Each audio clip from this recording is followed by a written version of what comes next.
Crooked Hillary Clinton, who used the State Department as her personal hedge fund for her personal profiteering. Crooked Hillary says she's fighting for us? No, she's fighting for no one but herself. I have a dream that one day this nation will rise up. It took a president to get it done. That dream became a reality because we had a president who said, we're going to do it, and actually got it accomplished. You voted against the Civil Rights Act in 1964. Would you do so today? I would have to vote against it. In 1964, during the presidential election of that year, I was a Goldwater girl.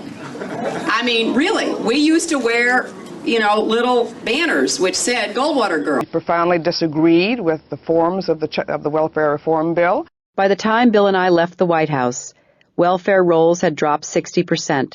Many years after that, when many people are pronouncing welfare reform a great success, we've got growing child poverty. The poor are suffering. Then they'd have to talk about the Clintons' past. The same Confederate flag Bree Newsom took down from above the South Carolina State House represents the exact same slave-owning and traitorous Confederacy for which Bill Clinton signed a resolution stating that the highest star on the Arkansas flag represented. To this day, they still have an official Confederate Flag Day. And not only did Bill and Hillary never say anything about this, but for 12 years they celebrated the Confederacy too. I wouldn't want to talk about my past either if I were them. While I was working on those streets, watching those folks see their jobs shipped overseas, you were a corporate lawyer sitting on the board of Walmart. The persistent scourge of child labor. I'm always proud of Walmart and what we do. Clinton also took a role in supporting a Buy America program. One of the reasons we want to buy America is because we love America. Walmart continued to get most of its products from overseas during its Buy America program, including from this factory in Bangladesh that used 11 and 12-year-old girls. The persistent scourge of child labor. When he was in trouble in the polls over Gennifer Flowers, he went back to Arkansas, of which he was still governor, and supervised the execution of a mentally disabled, in fact a lobotomized black defendant called Ricky Ray Rector. He didn't know he'd been sentenced to death. He didn't understand when they came to give him his last meal what was happening. Any other week would have received clemency from the governor because there was no one in the prison thought he should be executed. The prison chaplain resigned on the issue. It was like killing a child. So it was President Bill Clinton who escalated the drug war far beyond what his Republican predecessors even dreamed possible. It was President Clinton who championed laws banning people with criminal convictions from access to public housing so that people wouldn't have housing upon release from prison. It was the Clinton administration that championed laws denying even food stamps under federal law to people who were once caught with drugs. To a large extent, the basic architecture of this new caste system was championed by a Democratic administration. Not just gangs of kids anymore. They are often the kinds of kids that are called super predators. No conscience, no empathy. We can talk about why they ended up that way, but first we have to bring them to heal. First we have to bring them to heal. First we have to bring them to heal. First we have to bring them to heal. First we have to bring them to heal. First we have to bring them to heal. Bring them to heal. Bring them to heal. Bring them to heal. Bring them to heal. Bring them to heal. Bring them to heal. Bring them to heal. Bring them to heal. Bring them to heal. Bring them to heal. The woman who was standing beside Bill Clinton when he signed the Welfare Act admitted before she died that it was the wrong move, that working didn't help her. She worked at a job where she made a little bit of money, and even if after she made a little bit of money, she still couldn't afford her medicine. Clinton used her, just like he used black people, just like Hillary Clinton is using black people now. I'm kind of tired of being used. By the time Bill and I left the White House,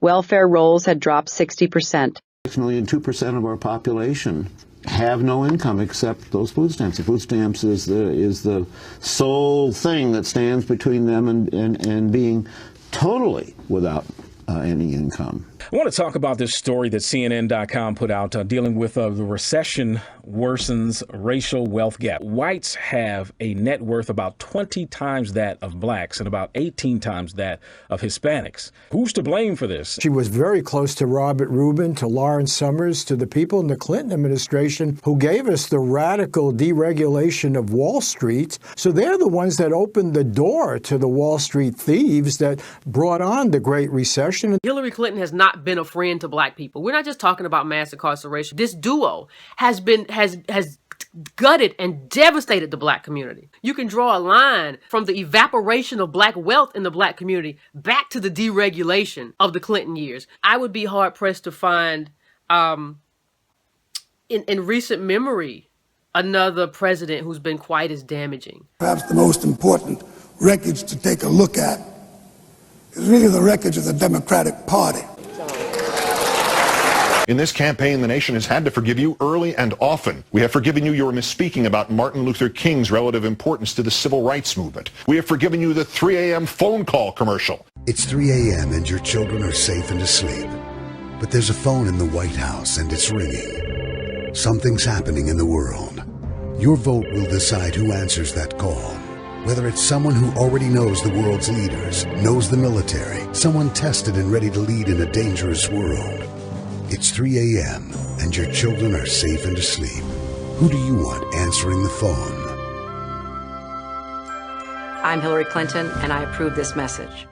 We have forgiven you President Clinton's disparaging comparison of the Obama candidacy to Jesse Jackson's.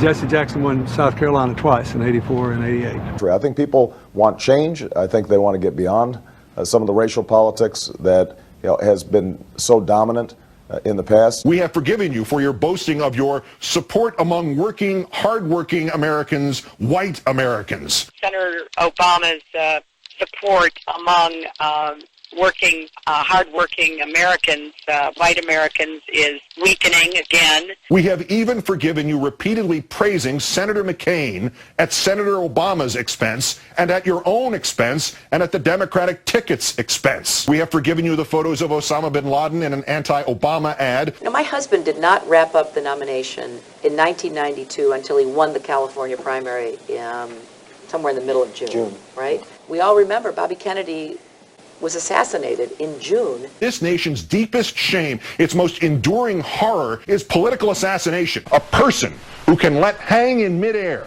the prospect that she might just be sticking around in part just in case the other guy gets shot has no business being the President of the United States. We all remember Bobby Kennedy was assassinated in June. Today is the 12th of January 2016, 6 years after the earthquake. And for us, it was important to be in front of the Clinton Foundation because Bill Clinton, as head of the interim Haiti Recovery Commission, was responsible for the $6 billion. He had unlimited control of this money. 6 years after the earthquake, Haiti is in worse condition than it was in 2010. Only Bill Clinton can tell the world what happened with this money. We cannot keep imprisoning more people than anybody else in the world. Does no one else see the hypocrisy? Forget about super predators in the 1994 crime bill. When Hillary Clinton said this, she was actively using lobbyists from 2 major private prison companies to raise campaign cash. But even now, she has campaign staffers that lobby directly for Geo Group on her payroll. It was one of the highlights of President Clinton's first term, passage of the North American Free Trade Agreement, also known as NAFTA. 14 years later, critics blame NAFTA for the loss of manufacturing jobs in industrial states, including Ohio and Pennsylvania. I have been a critic of NAFTA from the very beginning. Clinton has also said that she made her position clear. I was one of the voices in the administration warning about NAFTA. Newly released White House documents indicate Hillary Clinton, as First Lady, was actually a NAFTA supporter. The documents reveal she held at least 5 meetings to strategize about how to win congressional approval. She helped the White House block opposition from labor and environmental groups, and she was the featured speaker at a crucial meeting on November 10, 1993, where 120 women opinion leaders were asked to help lobby the Senate for passage of the deal. According to ABC News, participants in that event said, quote, her remarks were totally pro-NAFTA. And, quote, there was no equivocation for her support for NAFTA at the time. The fact is, Hillary Clinton helped get NAFTA approved. Frequent favorable comments about NAFTA, including this one in 1996. Oh, I think that everybody is in favor of free and fair trade, and I think that NAFTA is proving its worth. Because we're going to put a lot of coal miners and coal companies out of business. When you make comments like, we're going to put a lot of coal miners out of jobs, these are the kind of people that you're affecting. This is my family. I want my family to know that they have a future here in this state, because this is a great state. I just want to know how you can say you're going to put a lot of coal miners out of jobs, and then come in here and tell us how you're going to be our friend. Our businesses, we're losing our manufacturing. You look at what's happened to West Virginia. Hillary Clinton says she wants to put the miners and the mines out of business, and I say just the opposite. We're going to put the miners back to work, and we're going to open up the mines. It is just insane what's going on. She's like a job-killing machine. America, vote Trump.